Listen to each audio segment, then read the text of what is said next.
Shalom Ibu Bapak sahabat terhadap yang berbahagia. Kita bersyukur kepada Tuhan Yesus karena hari ini kita dapat kesempatan untuk belajar satu tema penting, yaitu tentang supaya kita tidak oversharing di medsos. Supaya kita tidak oversharing di medsos. Nah, hal pertama saya ingin membaca dulu dari firman Tuhan. 2 Samuel 13 ayat 3 dan 4 firman Tuhan.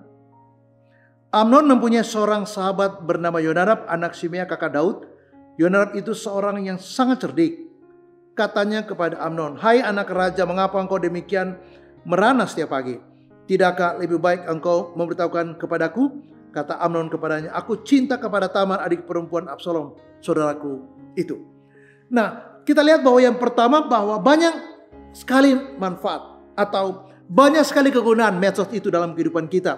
Apakah YouTube, apakah WA, apakah Line, apakah Facebook, apakah Instagram dan lain sebagainya. Banyak sekali manfaat. Kita bisa belajar, kita bisa mempelajari banyak hal, kita bisa mencari banyak informasi di sana. Ada sekali banyak bisnis yang bisa kita kembangkan ketika kita belajar dari medsos seperti itu. YouTube misalnya. Ketika kita ingin mencari informasi yang paling up to date tentang apa saja, dari hal yang paling baik sampai hal yang paling buruk ada di sana.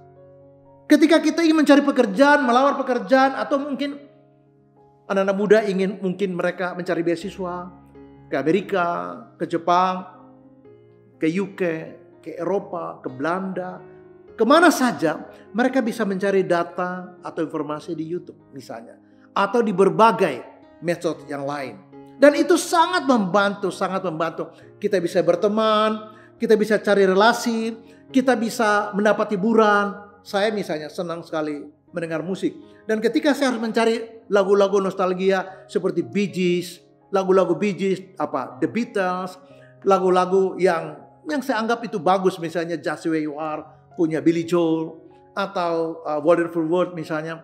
Dan saya bisa mencari dan itu sangat menolong. Saya bisa mendapatkan itu. Mengapa? Karena medsos itu adalah sebuah wahana yang baik sekali untuk kita belajar. Baik untuk kita bergaul. Baik untuk kita dapat informasi. Bahkan sekarang ini informasi-informasi yang mutakhir ada di sana. Bahkan ketika kita mau katakanlah kuliah jarak jauh, kita bisa kuliah lewat jarak jauh karena internet memungkinkan itu. Dan saya ingin mengatakan bahwa dalam banyak kali di pertemuan-pertemuan rapat, bahkan ibadah selama terjadi misalnya pandemi 2 tahun, cukup sulit. Tapi ini menolong sekali. Orang bisa dengar firman Tuhan, baca Alkitab, bahkan mau tidur dia bisa dengar firman Tuhan, dengar renungan. Dan ini baik sekali, sungguh baik sekali. Nah, jadi harus kita ingat bahwa medsos itu sebagai sarana yang baik sekali untuk kita belajar, bertumbuh dalam iman, berteman, untuk mencari hiburan, mencari pekerjaan, dan melawan pekerjaan, dan mungkin kita update data terbaik, atau mungkin kita apply tentang belajar di luar negeri, atau mungkin visa atau apapun juga izin tinggal di luar negeri lewat medsos. Dan itu luar biasa. Jadi saya ingin mengatakan bahwa medsos itu adalah anugerah yang Tuhan kasih buat kita, dan ini sarana buat kita belajar, sarana buat kita maju. Jadi bagaimana kita menggunakan ini? Itulah yang menjadi pelajaran kita. Bagaimana kita menggunakan ini yang baik untuk kemajuan kebaikan kita. Itulah poin yang terbaik yang bisa kita serap ambil dari manfaat medsos. Dan untuk itu kita bersyukur untuk kemajuan ini. Kemajuan ini bukan musibah. Kemajuan ini adalah berkat buat kita. Dan kita belajar untuk mendapatkan manfaat-manfaat yang baik untuk kemajuan kita lewat medsos. Hal yang kedua saya ingin mengatakan bahwa sekalipun medsos itu sarana yang sangat baik untuk belajar, hiburan, dapat informasi, updating data, dan cari informasi. Tapi yang kedua kita harus buat batasan.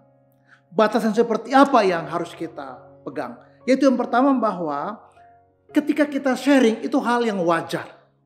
Hal yang sehat. Yang kedua jangan yang bersifat katakanlah gosip. Atau jangan kita membahas masalah orang sampai kita mulai justifikasi orang. Itu harus hati-hati.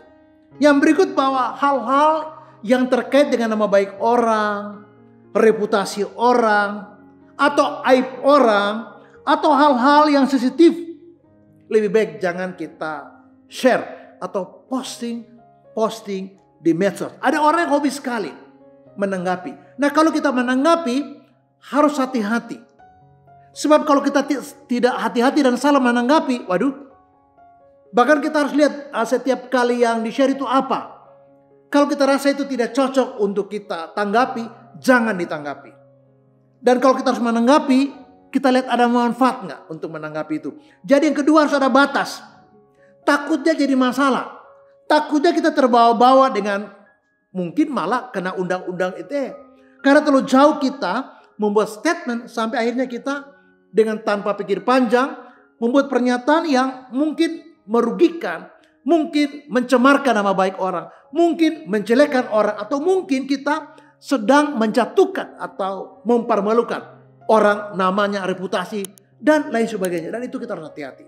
Ya, orang mengatakan bahwa hati-hati, mulutmu adalah harimaumu. Nah, tapi sekarang jarimu itu adalah musuhmu. Salah pencet, ada orang yang salah pencet, uangnya habis. Kenapa? Udah tahu itu penipuan, dia pencet lagi. Jadi bijaksanalah, buat batasan yang membuat kita bijak ketika kita sharing. Tidak semua hal bisa kita sharing di medsos. Hal apa saja, yaitu hal-hal yang wajar.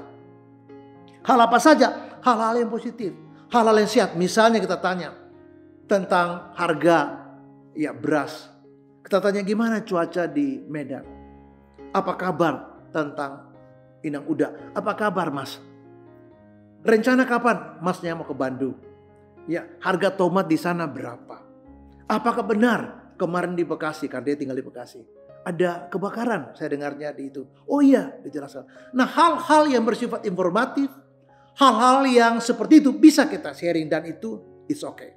Nah, dalam konteks itulah kita aman. Tapi kalau kita tidak buat barrier, kita tidak buat batasan, dan kita terlalu sembarang, karena tangan kita nggak bisa kita kontrol, maka yang ada adalah kita bisa masuk terlalu jauh kepada hal-hal yang bahkan bisa merugikan orang, mempermalukan orang, menjatuhkan orang, kemudian kita membuat orang lain dipermalukan, atau reputasi orang jadi terganggu gara-gara pernyataan kita. Waduh, kita harus berhati-hati, dan untuk itu kita berdoa supaya kita peka juga. Ini medsos kan bagus sekali, YouTube bagus sekali, WA bagus sekali, Facebook bagus sekali, Instagram bagus sekali, bahkan Twitter bagus sekali. Hari ini saya sudah menulis kira-kira 7.000 lebih Twitter, dan itu dibaca oleh berbagai macam orang di seluruh dunia, dan itu bagus. Mereka kemudian memberi tanda like, mereka menyukai, dan bahkan mereka meneruskan itu. Itu yang baik. Tapi waktu menulis itu kita harus sangat hati-hati supaya jangan sampai tulisan kita, tujuan kita baik, malah menjadi tidak baik dan menjadi masalah. Dan untuk itu kita belajar membuat batasan untuk curhat atau share di medsos. Hal yang ketiga ialah bahwa kita belajar dari Amnon. Amnon anak raja tapi dia nggak bijak. Dia share kepada Yonadab. Nah, Yonadab itu sepupunya. Ya, ayah Yonadab adalah kakak daripada Daud ayahnya. Nah, dia sharing kepada Yonadab. Nah, Yonadab ini dikatakan orang itu sangat cerdik. Cerdik itu agak sedikit negatif ya. Iya. Nah, karena Yonadab ini dia lebih ke licik ya, dari kepada sekedar pintar.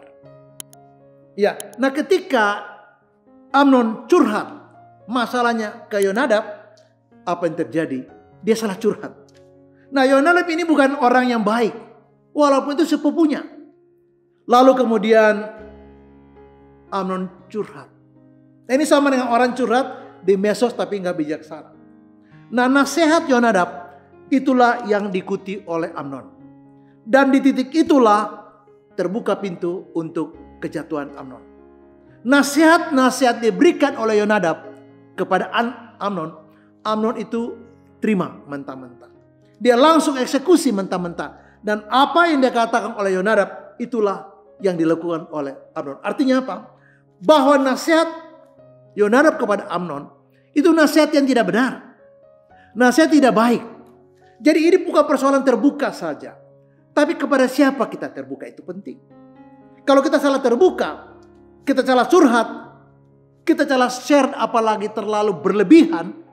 Seperti 2 poin pertama, kita bisa membahayakan diri kita. Sebab curhat kita yang berlebihan, yang tidak ada batasnya, membuat kita bisa terjebak pada hal-hal yang mungkin meracuni pikiran orang. Mungkin bersinggungan dengan hal-hal yang mungkin merusak persatuan dan kesatuan bangsa.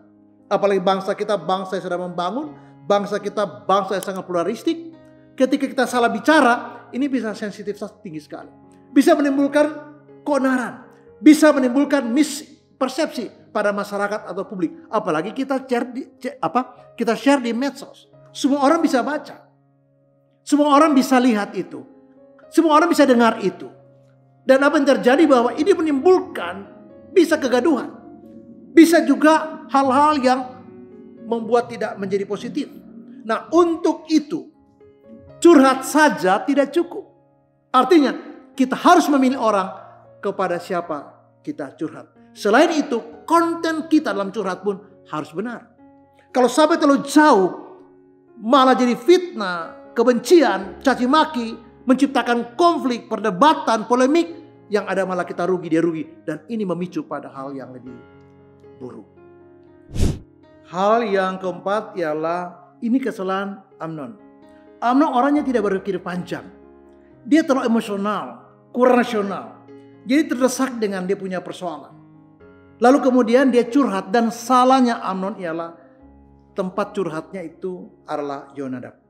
No, Yonadab saya sudah katakan tadi bukan cerdik dalam arti pintar, tapi licik. Nah, jadi apa yang terjadi bahwa kejatuhan Amnon itu karena dia sendiri tidak bijak. Nah, ketika kita curhat di medsos dan kita tidak bijak, yang kita curhat itu tujuannya baik, malah jadi tidak baik buat kita. Jadi curhat di medsos itu sangat berbahaya karena kita tidak punya batasan. Padahal kalau kita punya batasan yang baik, saya ingin mengatakan bahwa saya sendiri menggunakan medsos untuk belajar banyak. Musik, informasi. Ketika saya bikin jurnal, saya sangat mengandalkan medsos. Ketika saya ingin mendapatkan update data yang penting tentang misalnya beasiswa, sekolah, jurnal terbaru, tentang topik terbaru, maka saya ingin mengatakan dengan jujur bahwa saya banyak sekali tertolong dengan jurnal-jurnal yang saya baca di medsos. Tetapi ketika kita tidak punya batasan, ketika kita terlalu gegabah emosional dan tidak matang, tidak punya maturitas yang cukup, maka kita akan bersikap seperti Amnon. Amnon ini anak raja, seorang yang terhormat, punya kedudukan yang tinggi sebagai anak raja, tapi dia tidak matang dalam hal ini. Nah, mungkin kita orang yang berpendidikan tinggi, dari keluarga yang baik-baik, tapi kalau tangan kita salah pencet, otak kita kemudian tidak kita manage dengan baik, pemikiran kita tidak setting dengan baik, lalu kita bicara sembarang, atau kita bicara berlebihan, atau kata-kata kita atau sikap kita yang salah di medsos, memicu terjadi banyak persoalan, memicu konflik, menciptakan persoalan. Apalagi kalau kita sampai menebarkan kebencian, atau kita ikut-ikutan menjadi justifikasi atau caci maki orang, maka ini tidak menjadi positif.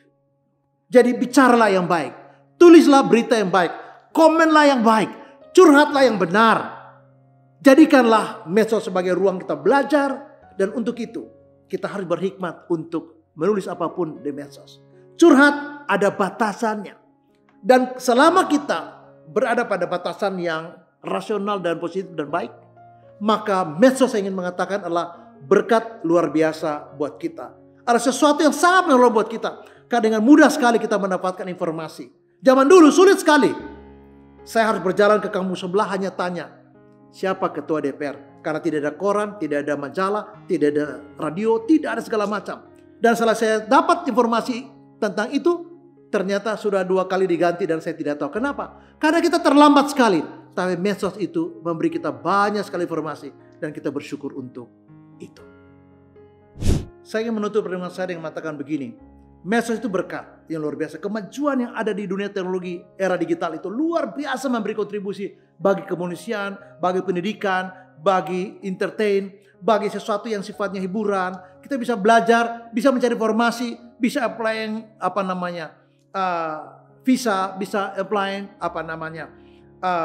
beasiswa dan segala macam, bisa. Tetapi kita harus menggunakan dengan baik, yaitu dengan hikmat Tuhan. Kita gunakan dengan batasan-batasan yang wajar, sehingga itu menjadi positif.